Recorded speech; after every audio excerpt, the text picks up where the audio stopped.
यहाँ पर बच्चों मैं आप लोगों को कक्षा 10वीं के अकॉर्डिंग हिंदी में 2026 मोस्ट इम्पॉर्टेंट निबंध आपको बता रही हूँ कि देखिए प्रदूषण देश की बिगड़ समस्या है। इस पे आपके निबंध आ सकता है 99% 2026 में बोर्ड एग्जाम में प्रदूषण देश की बिगड़ समस्या कक्षा 10 के लिए निबंध। तो सबसे पहले बच्चों देखिए हम इसको लिखते कैसे हैं।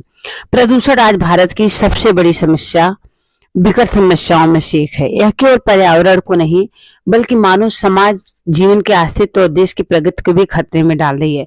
तो बच्चों सबसे पहले इसका हम क्या होता है रूपरेखा लिखा जाता है, उसके अंदर सब हेडिंग्स डाल देते हैं और फिर हम फर्स्ट हेडिंग होती है निबंध की। बच्चों देखिए प्रस्तावना।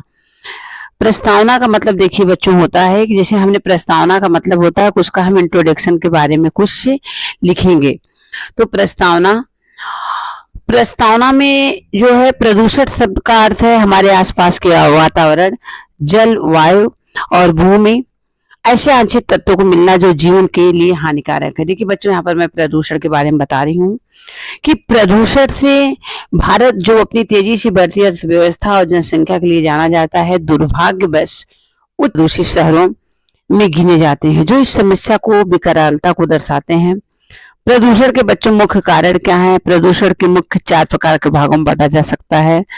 जैसे प्रदूषण के प्रकार क्या होते हैं, जैसे देखिए यहाँ पर वायु प्रदूषण। वायु प्रदूषण बच्चों यह शहरों की सबसे बड़ी गंभीर समस्या है। वाहनों एवं कारखानों से निकलने वाले जो धुएं होते हैं उससे जो होता है वायु को जहरीला बना रहा है।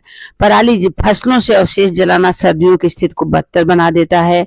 और जल प्रदूषण उद्योगों से निकलने वाले अनुचारित रासायनिक कचरा और घरेलू सीवेज मलजल सीधे नदियों में जैसे गंगा यमुना जैसे नदियों में जो गंदे पदार्थ चले जाते हैं। इससे पानी जो होता है पीने लायक नहीं होता है और जलीय जीवों में खतरा पैदा हो जाता है जिससे अनेकों प्रकार की बच्चों बीमारियां हो जाती हैं। अगला जैसे ध्वनि प्रदूषण।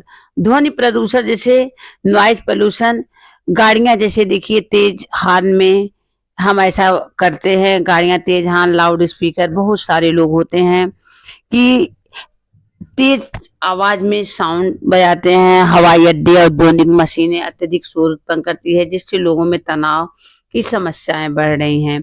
मृदा प्रदूषण। मृदा का मतलब होता है बच्चों मिट्टी, सॉइल पोल्यूशन जिसको बोलते हैं।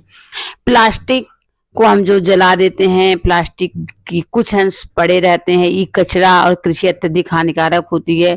जिस प्लेस पे बच्चों मिट्टी में प्लास्टिक रहते हैं वहां पर फसल उत्पादन नहीं होती। रासायनिक उर्वरकों कीटनाशकों भूमि की उपजाऊ की क्षमता जो होती है बच्चों कम हो जा रही है।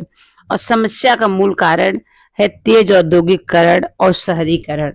मतलब इसकी समस्या का मेन कारण है बच्चों तेज औद्योगिकरण एवं शहरीकरण। बिना उचित पर्यावरण नियंत्रण को अगर आप नियम से नहीं रहेंगे तो ये जो शहरों में इतने ज्यादा पर्यावरण दूषित हो रहे हैं एक बहुत विकराल रूप धारण। जागरूकता में आम कमी है। पुरानी तकनीक, कई भी उद्योगों में अभी भी पुरानी तकनीकी हैं जिससे जो है प्रदूषण जो है बहुत फैल रहा है। भयंकर दुष्परिणाम स्वास्थ्य पर प्रभाव पड़ रहा है। बच्चों प्रदूषण से क्या हो रहा है अनेकों प्रकार की बीमारियां हो रही हैं क्योंकि जो जहरीली हवा है, पानी में जो विषैले मिल जाते हैं, पानी से जल जनित रोग जैसे हैजा, टाइफाइड आदि बीमारियां हो जाती हैं। गांव की अपेक्षा बच्चों शहरों में प्रदूषण ज्यादा ही तेजी से फैल रहा है और फेफड़ों में कैंसर जैसी बीमारियां उत्पन्न हो रही हैं। इसलिए हमको प्रदूषण के से बचना चाहिए। पर्यावरण पर प्रभाव। प्रदूषण के कारण ग्लोबल वार्मिंग वैश्विक तापन बढ़ रही है जिससे अनियमित वर्षा और बाढ़ जैसी प्राकृतिक आपदाएं आ रही हैं। आर्थिक क्षति।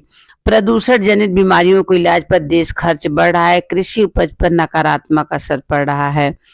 लास्ट की हेडिंग बच्चों हम डालेंगे जैसे मान लीजिए हम कोई भी निबंध लिखते हैं तो हमको निबंध की हेडिंग जैसे मान लीजिए हमने प्रदूषण के प्रकार लिखा, जल प्रदूषण, वायु प्रदूषण, ध्वनि प्रदूषण, मृदा प्रदूषण।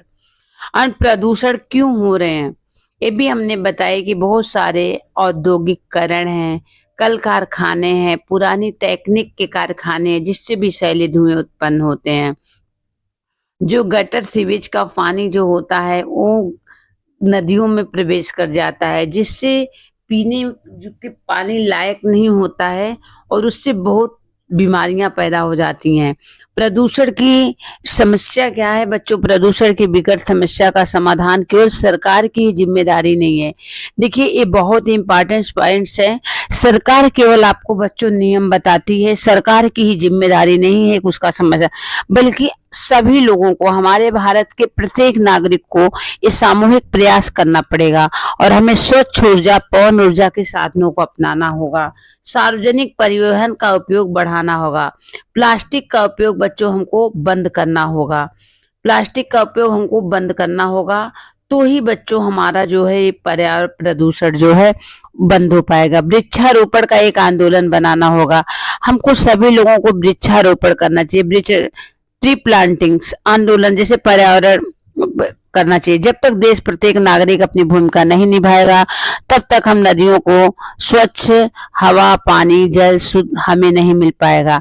इसलिए हमें सरकार के साथ साथ बच्चों खुद को ध्यान देना है, खुद को समझना है और हमारी देश के प्रदूषण को बच्चों रोकना है। जय हिंद, जय भारत।